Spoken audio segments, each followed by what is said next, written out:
नमस्कार, all India news मध्ये आपलं सहर्ष स्वागत। मी नजीर मुलानी, all India news. Navi Mumbai Panvel परिसरातील प्रकल्पग्रस्तांची घरे नियमित करण्याचा निर्णय महायुती सरकारने घेतलाय।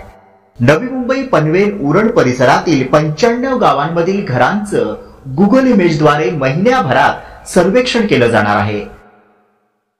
याचा फायदा 95 गावांमधील भूमिपुत्रांना होईल। या आदेशाची कार्यवाही सिडको कडून केली जाणार आहे।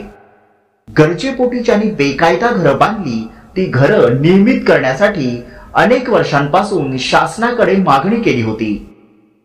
ती घरं शुल्क आकारून भाडे करारावर नियमित केली जाणार आहेत। बिगर प्रकल्पग्रस्तांना दुप्पट शुल्क यासाठी आकारलं जाणार आहे। घरे नियमित झाल्याने प्रकल्पग्रस्तांसोबत सर्वसामान्यांना मोठा दिलासा मिळालाय।